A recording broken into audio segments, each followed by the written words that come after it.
Bora então ver sobre infrações e crimes de trânsito e também as suas penalidades e medidas administrativas quando cabíveis. Começar aqui conceituando, definindo alguns desses termos. O primeiro que a gente vai ver aqui é sobre infração de trânsito. Infração com R, tá? Não é inflação não. Cuidado para confundir com inflação. Não tem nada a ver com isso aqui. O infração vem de infringir, desobedecer. Então tá aqui, é inobservância. O que é inobservância? É o não observar, é o deixar de observar, o deixar de obedecer. É a inobservância de qualquer preceito deste código, das normas, regras e leis que estão neste código, da legislação complementar ou das resoluções do CONTRAN. Por que aqui eu coloquei ou das resoluções do CONTRAN em branquinho, quase sumindo? É porque recentemente o Supremo Tribunal Federal julgou procedente uma ação direta de inconstitucionalidade, entendendo que o CONTRAN não pode inovar, ele não pode criar infrações, ele pode até complementar o Código de Trânsito Brasileiro. Então, quando no CTB diz aqui que é infração a desobediências às resoluções do CONTRAN, o STF não concorda, por isso, em breve isso vai estar riscadinho lá no código e não vai mais poder servir aqui para autuar condutores. Então vai ter que ir ajustando o próprio Código de Trânsito Brasileiro. Por enquanto, deixa o texto do jeito que está. Cometeu a infração, ele vai sofrer penalidades. Penalidades são sanções, punições previstas pelo Código de Trânsito Brasileiro aplicáveis aos condutores infratores. São aqueles condutores que cometem infrações de trânsito. E agora presta atenção na dica. A responsabilidade pela infração, ela pode ser atribuída ao proprietário do veículo, ao condutor do veículo, ao embarcador ou ao transportador. Embarcador ou transportador quando se tratar de veículos de transporte de carga. Vamos falar aqui primeiro entre proprietário e condutor. Por quê? Porque nem sempre é o proprietário quem estava dirigindo. Vamos imaginar aqui a seguinte situação. Meu irmão tem um carro, emprestou esse carro para mim. Aí eu peguei esse carro dele e desloquei, fiz uma viagem de uma cidade a outra. No percurso, o policial que estava fiscalizando o trânsito me abordou, pediu a documentação do veículo e viu que ele estava com a documentação atrasada, irregular. Ele não estava com o licenciamento do ano. Aí ele vai autuar ali, vai lavrar o auto de infração, depois aquilo vai virar uma multa, no primeiro momento é só uma autuação, e aquela pontuação ela vai recair no prontuário de quem? A pontuação relativa à multa que aquilo ali vai virar.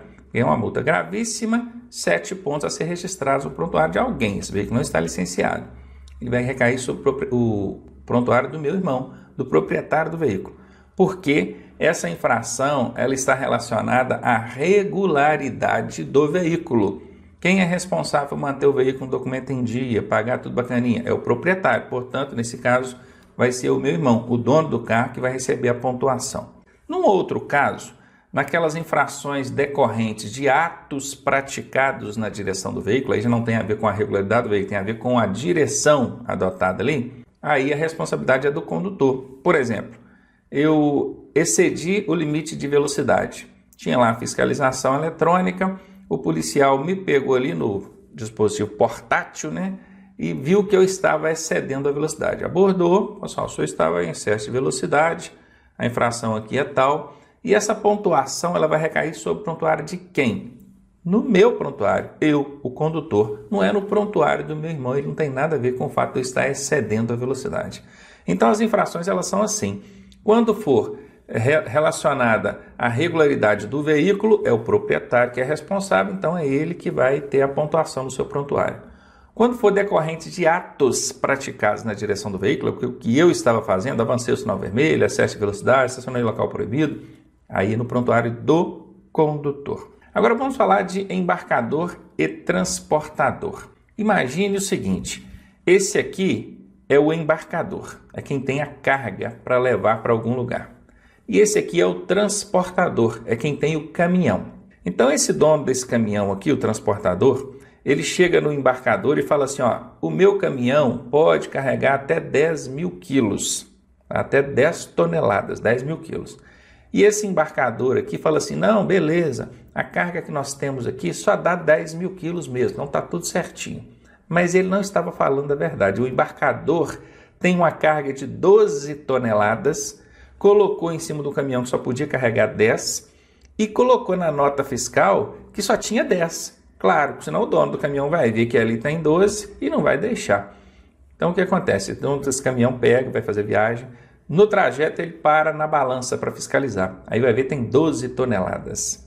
O que acontece? Quem que é a responsabilidade dessa infração? É do embarcador. Sabe por quê? Porque ele era o único embarcador, só tinha ele, e ele colocou na nota que tinha 10 toneladas e botou 12 toneladas no caminhão, enganando aqui o transportador. Então a responsabilidade aqui vai ser do embarcador, beleza? Um único embarcador e colocou na nota peso diferente daquilo que estava no caminhão. Agora vamos ver quando a responsabilidade é do transportador, do dono do caminhão.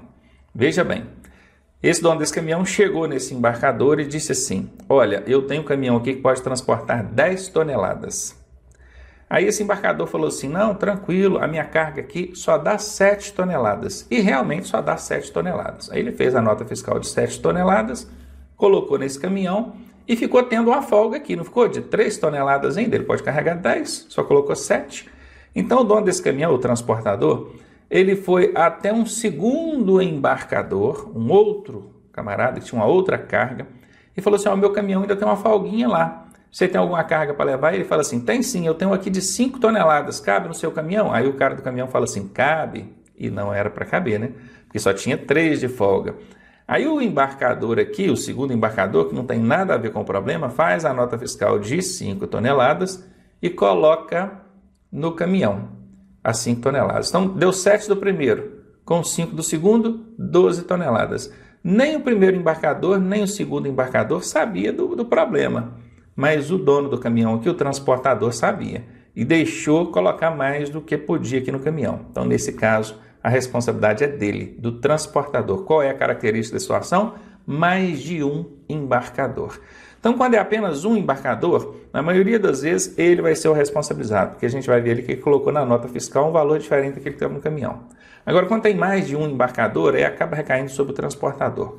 É claro que existem aquelas situações onde a responsabilidade é solidária. Os dois ali enrolaram, né? Concominaram ali e fizeram coisa errada. Então pode acontecer dos dois. Assim como também no lance do proprietário do veículo e do condutor, que era o caso do meu irmão e eu, né? Que eu dei o exemplo aqui. Então há situações ali em que a responsabilidade é solidária, pode ser dos dois também. Mas enfim, guarde isso. Uma infração, ela pode ser de responsabilidade do proprietário do veículo quando ela estiver relacionada à regularidade do veículo. Pode ser de responsabilidade do condutor quando a infração estiver relacionada a atos praticados pelo condutor. Pode ser do embarcador quando ele for o único embarcador e colocar na nota peso diferente que estava no caminhão. E pode ser do transportador quando a carga for proveniente de mais de um embarcador. Aí o rolo é dele aqui. E ainda pode ser solidária, a depender do caso. Bom, se existe uma infração, tem que ser lavrado o auto de infração de trânsito. O que é auto de infração de trânsito? Está vendo isso que esse agente está fazendo aqui? Ele está preenchendo alguma coisa aqui num bloquinho, num talonário. Qualquer pessoa que vê essa cena diz que esse agente aqui está multando alguém. Na verdade, o agente da autoridade de trânsito não multa ninguém. Quem multa é a autoridade de trânsito. O agente da autoridade, aquele que está lá na via fiscalizando, ele apenas flagrou, ele constatou a irregularidade e coloca aquilo no auto de infração. Isso chama-se lavrar auto de infração de trânsito, que é preencher. Pode ser num talonário impresso, a caneta, ou pode ser num talonário eletrônico. Também existe essa outra possibilidade. Depois ele encaminha aquilo para a autoridade. Por enquanto é só um auto de infração. Então está aqui. Ocorrendo infração, que é a desobediência, a inobservância, né, de alguma norma prevista no CTB ou lei complementar, será lavrado. O que é lavrado? Preenchido. O auto de infração de trânsito, que é conhecido por AIT, auto de infração de trânsito. Aquilo que até ontem vocês imaginavam que era uma multa, não é. Isso é uma autuação. O guarda não multa, o guarda autua. Então, nesse auto de infração de trânsito, precisa constar algumas informações. Está aqui, ó, no qual constará. O que vai constar nesse auto? Aqui, primeira coisa, tipificação da infração cometida. É o tipo. Qual foi a infração? Ele avançou o sinal vermelho, estacionou em local proibido, excedeu a velocidade. O que ele fez? Então, tem que colocar o tipo da infração. Isso é uma informação obrigatória. Segunda informação, local, data e hora onde aconteceu a infração. Tem que constar isso aqui no auto de infração, é obrigatório.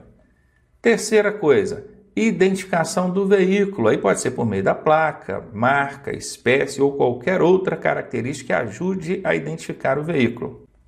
Outra, identificação da autoridade ou do agente autuador, né? Que pode ser, certamente quem vai estar lá na pista lá fiscalizando é o agente da autoridade.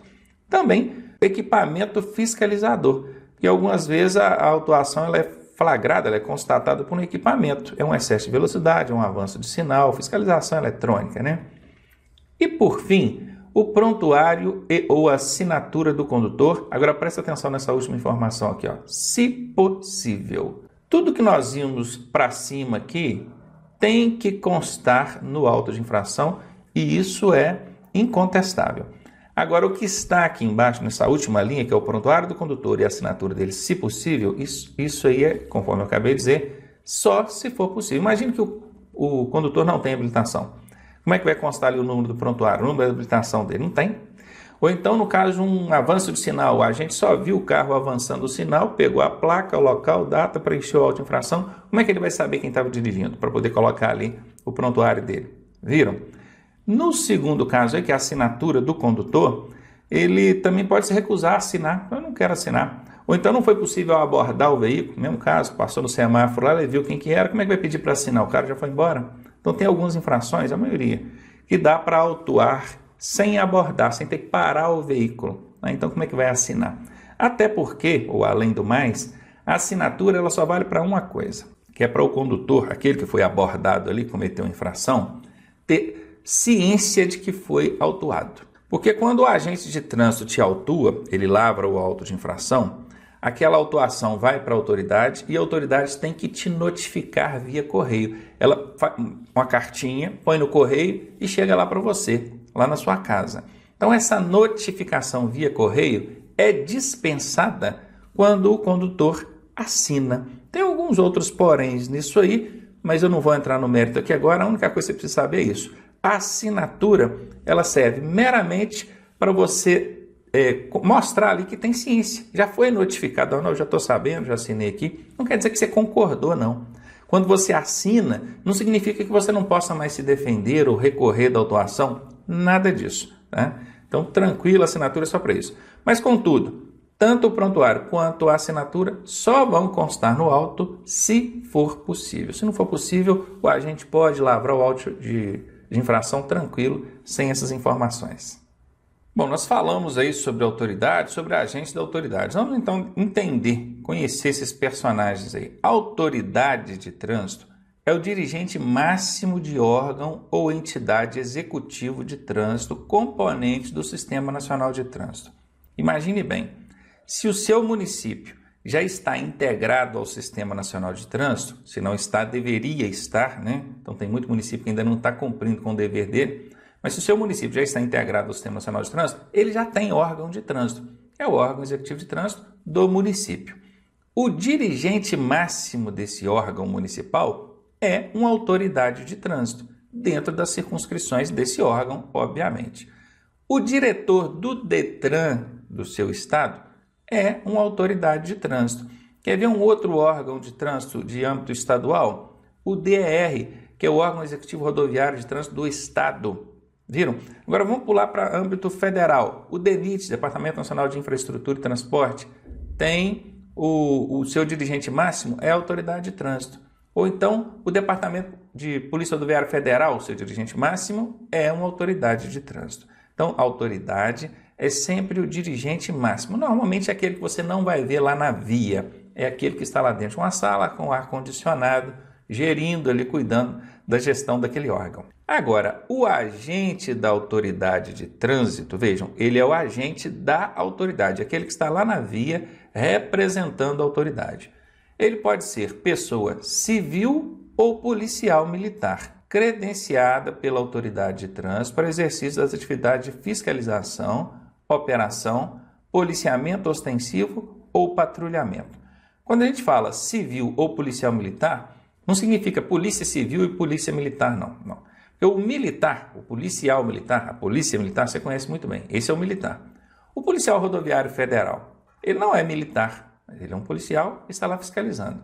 Não precisa nem ser polícia, pode ser um agente de trânsito, por exemplo, está vinculado ao órgão municipal de trânsito. Ele é um civil, uma pessoa civil, não é um militar. Está credenciado pelo órgão para fiscalizar? Beleza, ele pode fiscalizar. E aqui embaixo, quando fala, ó, ele está credenciado para fazer o quê? Para fiscalizar, para operar o trânsito, para policiamento ostensivo ou patrulhamento. Dando um destaque para esse último aqui, ó, policiamento ostensivo, normalmente a polícia militar, né? Está lá fardada fazendo policiamento ostensivo. E o patrulhamento de trânsito, o Código de Trânsito Brasileiro faz uma menção direta à PRF. Então, sempre que colocar aí patrulhamento de trânsito na sua prova ou na questão, relacione isso com a Polícia Rodoviária Federal. Continuando ainda, quem é competente para fiscalizar? Quem pode fiscalizar? Então, são competentes para lavrar um auto de infração de trânsito. Lavrar é preencher. Auto de infração de trânsito, aquilo que nós vimos agora há pouco. Quem pode? O servidor civil. Então, está aqui, não é militar, é um servidor civil. E aqui, quando diz estatutário ou seletista, é o regime de contratação dele, o regime de vínculo trabalhista. Estatutário mediante estatuto. E aqui o seletista, processo seletista aí de trabalho, é o vínculo seletista. Pouco provavelmente isso aqui será explorado na sua prova. Pode até aparecer lá estatutário ou seletista, mas a pergunta não vai estar relacionada a isso. Basta que você saiba que pode ser um servidor civil sob o regime estatutário ou seletista. Quem mais? O policial militar. Esse também, estando credenciado, né, pelo órgão de trânsito para fiscalizar, ele pode. O policial militar, a polícia militar, por si só, não fiscaliza trânsito. Ela precisa estar vinculada a um órgão executivo de trânsito. Por exemplo, normalmente, isso é em todos os estados e no Distrito Federal, a polícia militar está vinculada ao DETRAN. O DETRAN é o órgão executivo de trânsito do estado. Então, a polícia militar vai fiscalizar a documentação do veículo, vai fiscalizar aquelas infrações relacionadas à regularidade do veículo e do condutor, documentação do condutor, porque essas são infrações de âmbito estadual. Tem também aquelas infrações de âmbito municipal, que são relacionadas à circulação. Avançou um sinal vermelho, ele então estacionou no local proibido, excedeu a velocidade dentro das vias do município. Essas infrações de competência do município, quem vai fiscalizar é o órgão municipal. A polícia militar pode fiscalizar? Pode, se estiver convênio, se tiver vínculo com o órgão de trânsito municipal. Normalmente quem fiscaliza essas infrações é os agentes de trânsito do próprio órgão, a guarda municipal, quando tem, e a polícia militar, quando conveniada. Só lembrando que a polícia militar fiscaliza? Sim, desde que conveniada. Polícia militar vai fiscalizar as rodovias estaduais, mediante convênio com o órgão executivo rodoviário do estado, o DR. Polícia militar pode fiscalizar nas rodovias federais, onde o DENIT ou a Polícia Rodoviária Federal fiscalizam, atuam? Pode. Se houver um convênio entre a Polícia Militar e esses órgãos, pode. Então, entendam isso. A Polícia Militar sempre vai fiscalizar mediante convênio. Se ela fechou convênio com o município, ela fiscaliza aquelas infrações de competência do município. As do Estado, da mesma coisa. Se ela tiver convênio, ela vai fiscalizar. Lembrando que, em quase 100%, se não 100% das vezes, as infrações de competência do Estado, que estão aí nas rodovias estaduais pelo DR ou dentro das outras áreas aí, que é o DETRAN, a Polícia Militar sempre tem convênio, sempre. Tá? Então, essa aí é de competência dela mesmo fiscalizar.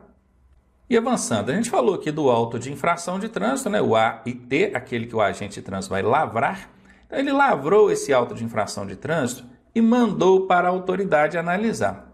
Esse auto ele pode ser arquivado. Vejam que está destacado aqui para vocês. Olha, o auto de infração de trânsito poderá ser arquivado, olha, engavetado, e o seu registro julgado insubsistente, ou seja, não procede ali com o processo para poder punir o condutor. Quando é que isso pode acontecer, hein?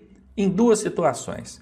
Quando o auto for inconsistente ou irregular, foi preenchido de forma inadequada, não tem fundamento legal, ou então se a autoridade de trânsito não conseguir notificar o proprietário do veículo em no máximo 30 dias. Vamos entender esse segundo caso aí. O agente lavrou o auto de infração e encaminhou isso para a autoridade. Aí a autoridade tem que notificar o proprietário via correio, cartinha, lembra que eu disse? Pois é.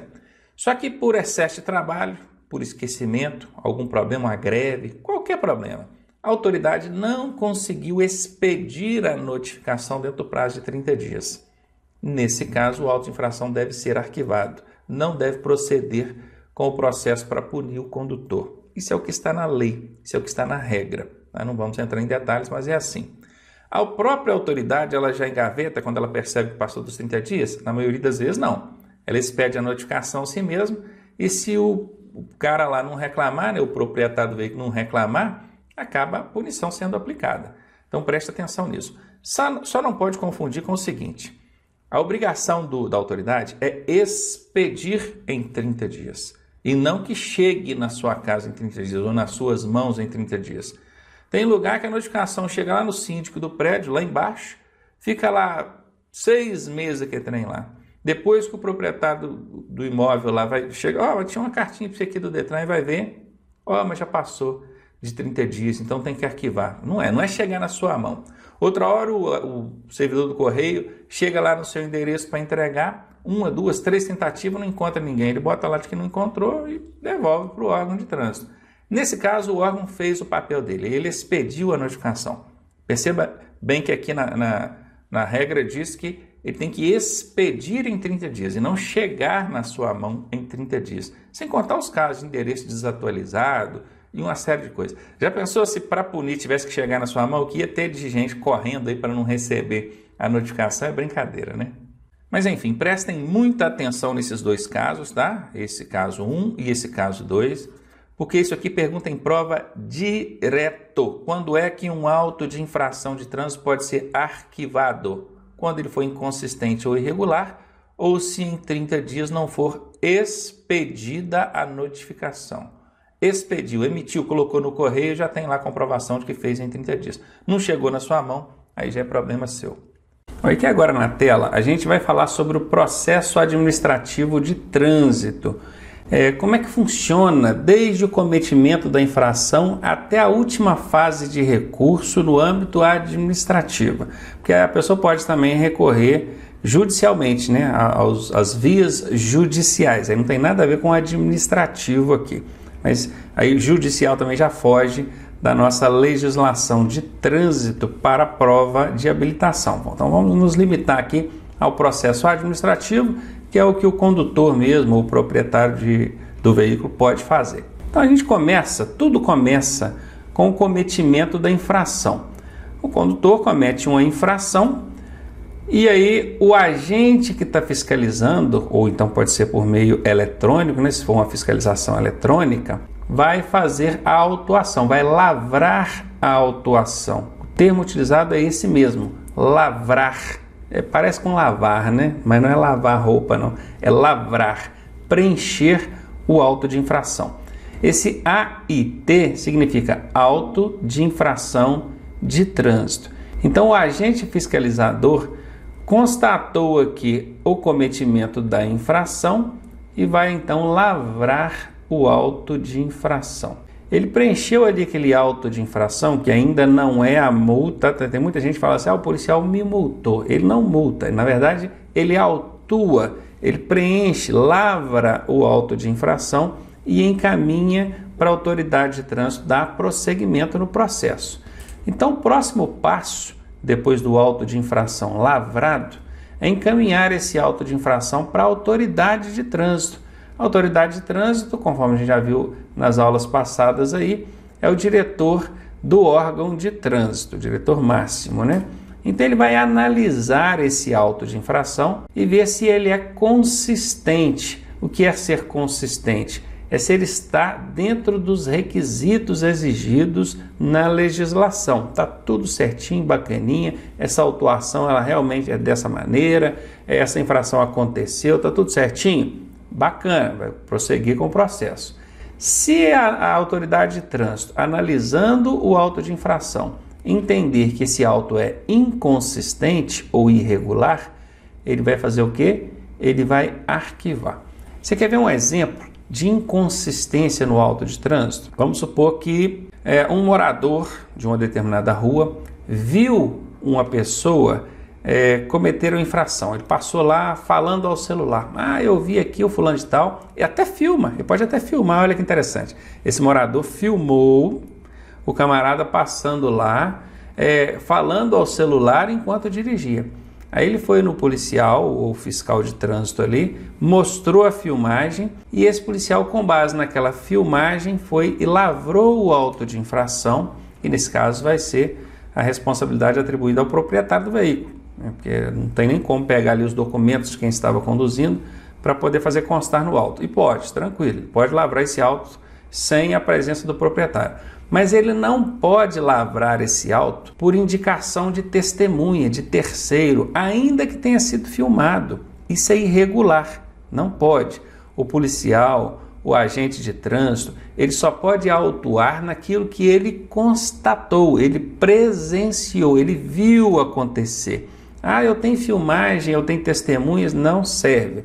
É só no que ele viu. O auto de infração só pode ser lavrado com base no que ele viu. Então imagina essa situação, o morador foi lá, filmou, né? Aqui eu estava falando no celular e dirigindo, e o policial, o agente de trânsito, foi e fez a autuação com base naquele testemunho, naquela filmagem. Isso é um auto de infração irregular. Então o que a autoridade de trânsito vai fazer? Volta comigo aqui na tela. Vai arquivar esse auto de infração. Ele vai ser arquivado. Agora, se o policial viu mesmo que o camarada estava falando no celular, ele presenciou isso, então a autuação ela vai ser considerada válida e então a autoridade de trânsito vai notificar o proprietário do veículo de que esse veículo foi autuado. Olha, notificação do auto de infração de trânsito. O que é notificar? É avisar. Vai mandar via correios, hoje em dia até via aplicativo é possível, né? A notificação pode ser por aplicativo. Vai mandar lá para o proprietário do veículo, explicando, olha, aqui no dia tal, o seu veículo foi flagrado cometendo infração tal. E aí esse proprietário, se não era ele que estava dirigindo, se esse veículo estava emprestado, ou com algum outro ali da casa dele que pegou o carro e tal, ele tem um prazo para apresentar o infrator, que é para essa pontuação não recair no prontuário dele. É ele o proprietário. Ou então se era ele mesmo o proprietário que estava conduzindo, mas ele não concorda com a notificação, vamos supor que ele conseguiu perceber que essa autuação foi feita com base numa filmagem de um morador lá. Ele conseguir provar isso, ele vai alegar isso numa defesa prévia. Perceba que ainda não é recurso de multa, é uma defesa prévia. O que é prévia? É antes da multa ser aplicada. Por enquanto ele foi só autuado. Ele vai apresentar uma defesa prévia. E ele apresenta isso a quem? A autoridade de trânsito. Então como é que vai proceder daqui para frente? Ele vai ter que apresentar o infrator, caso não seja ele quem estava dirigindo. Ou então vai apresentar a defesa prévia, caso ele discorde da maneira como a autuação foi colocada. Apresentada a defesa prévia e acatada pela autoridade de trânsito, essa autuação será arquivada e o processo não vai continuar. Agora, se essa defesa prévia não foi acatada pela autoridade de trânsito, ou então se o proprietário simplesmente apresentou o infrator, não era eu que estava dirigindo, era outra pessoa, o processo vai continuar, né? E esse apresentar o infrator é simplesmente para livrar da pontuação recair sobre o proprietário. Que aí a pontuação vai para quem realmente estava dirigindo. Mas o valor pecuniário, o valor da multa, essa fica atribuída ao veículo, tá? Não tem como livrar, não. Qual que é o prazo em que o camarada tem aqui, o proprietário do veículo, para apresentar o infrator ou então apresentar defesa prévia? 30 dias é o prazo que ele tem.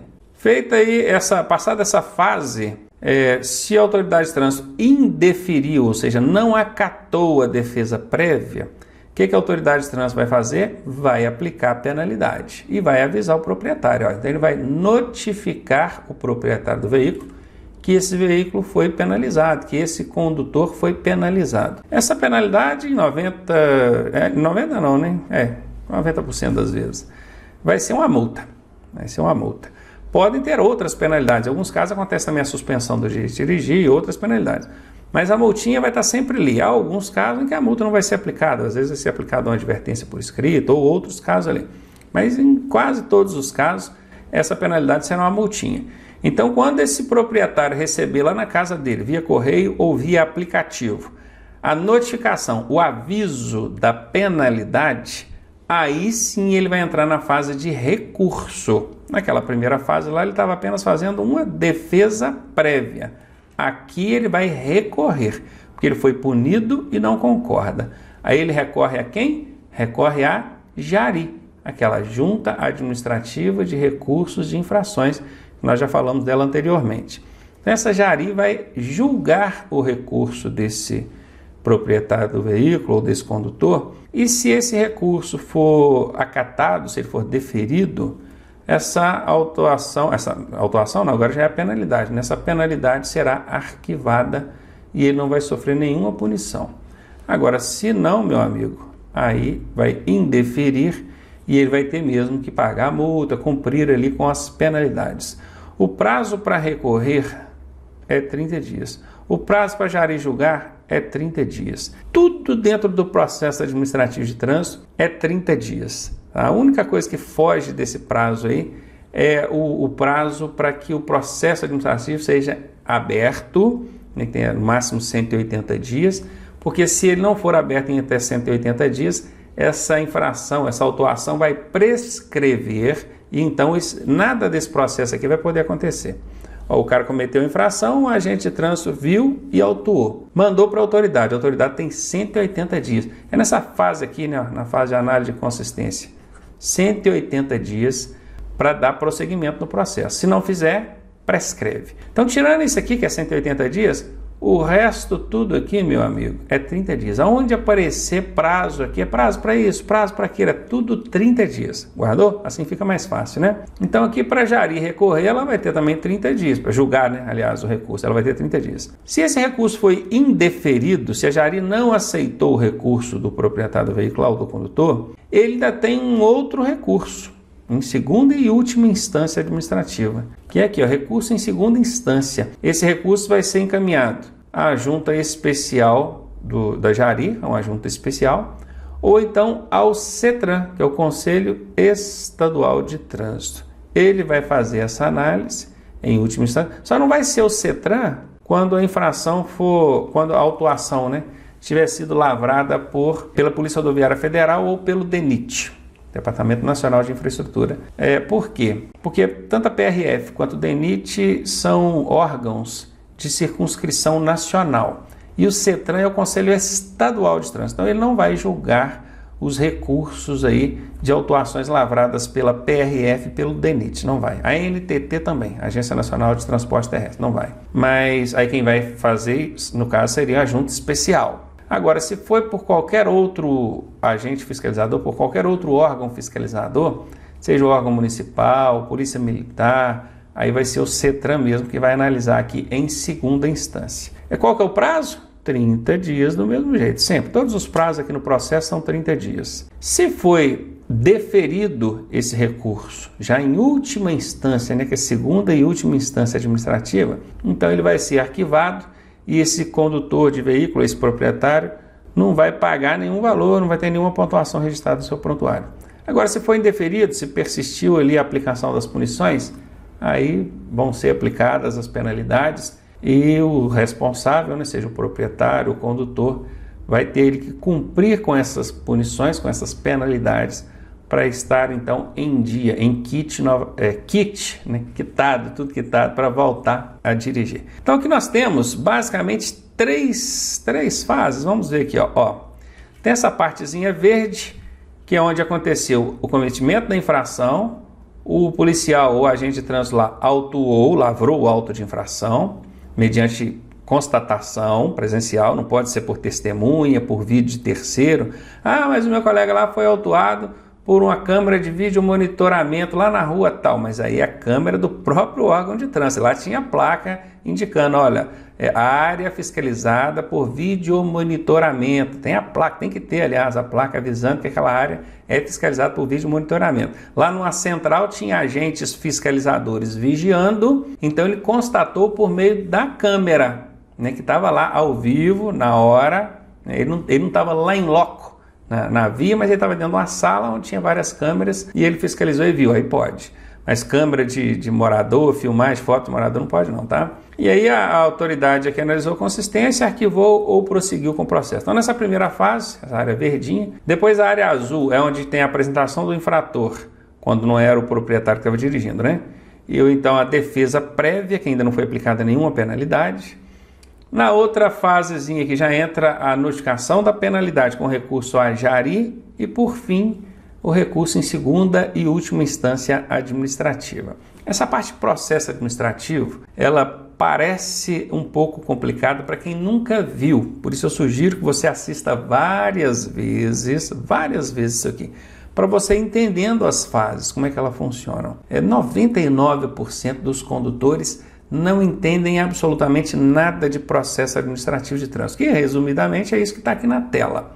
Se você quiser saber mais sobre processo administrativo de trânsito e aprofundar, a fonte legal é o Código de Trânsito Brasileiro e a Resolução 619 do Conselho Nacional de Trânsito. Só pesquisar nesses materiais, caso você queira se aprofundar um pouco mais, às vezes fazer um recurso, uma defesa prévia para você mesmo. Então tá aí a fonte.